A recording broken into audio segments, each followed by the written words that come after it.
So today, this is episode 3. We're going to talk a little bit more about trailer selection and some of the things that we've learned in trailering helicycles for more than 25,000 miles. We've trailered them all the way from Vancouver, British Columbia in Canada, down to Lakeland, Florida at Sun and Fun, multiple trips to Oshkosh, multiple trips up and down the West Coast. So we've learned a lot in the past 10 years of trailering these things around. In the previous episode, we talked about trailer selection, enclosed versus open deck. We use open deck trailers because they work better for us, and they're much more available than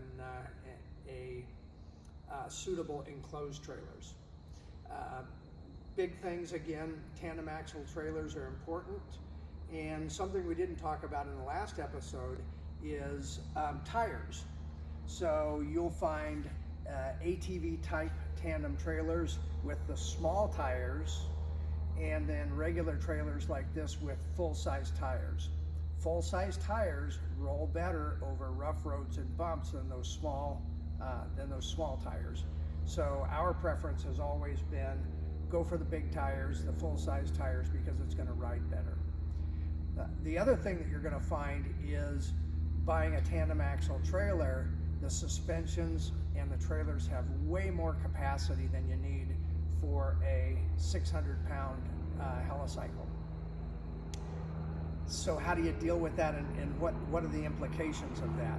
The biggest implication of that is that big heavy-duty suspension is going to not provide very much relief going over bumps, and it's going to ride and bounce, and it's not going to be a good experience. So how do you deal with that? Well, two ways.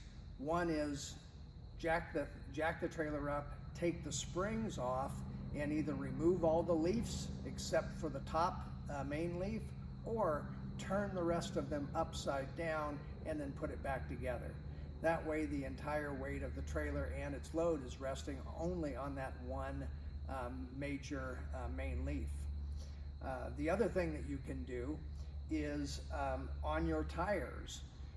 Typically you're going to see that the recommended pressure on the tires is 55 psi, 55 pounds per square inch. That assumes that your trailer is at its full gross weight of 7,000 pounds, which you're going to be nowhere near. So let some air out of those tires, get it down to about 25 pounds per square inch, 25 psi. The tires are going to ride flatter. They won't be so crowned from the overpressure, and it's going to be softer. Those two things will make a dramatic effect on the way that the trailer rides.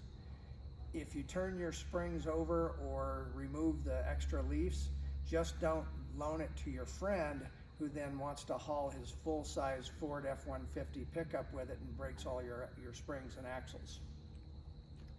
Trust me, been there.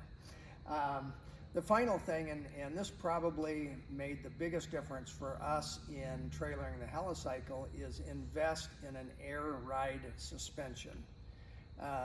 These are available from several different companies, and you can see it right here.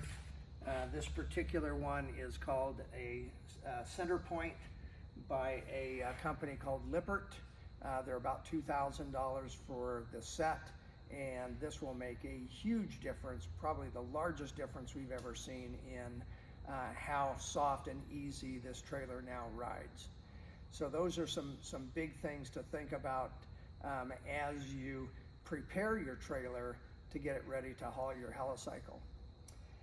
Depending upon your trailer, we prefer to have wooden decks because that allows us to attach blocks and cleats and that would otherwise be difficult to do in a metal deck trailer. We put some holes in the wood, but obviously in doing this, but there's no harm to that at all. The other thing that you're going to need is a set of ramps. So longer is better. You're going to need probably 6 or 7 foot ramps at a minimum. Again, you're only moving about 600 pounds. So if you get a set of ramps that are rated for 1,200 pounds or thereabouts, that should be plenty sufficient. The other thing that we found in preparing the trailer that works marvelously is a small winch. And we attach this up to the front of the trailer right here, and we use that to pull the trailer off, or let the trailer off, and also to pull the trailer on. Using that winch, I can load and unload the Helicycle on the trailer very easily by myself. In our next episode, we're going to show you some of the blocking that we use and some of the supports that we use and how we actually tie the Helicycle down and strap it into place. And then we're also going to show you how we unload this thing very easily by myself. That's it, and we'll see you in the next episode.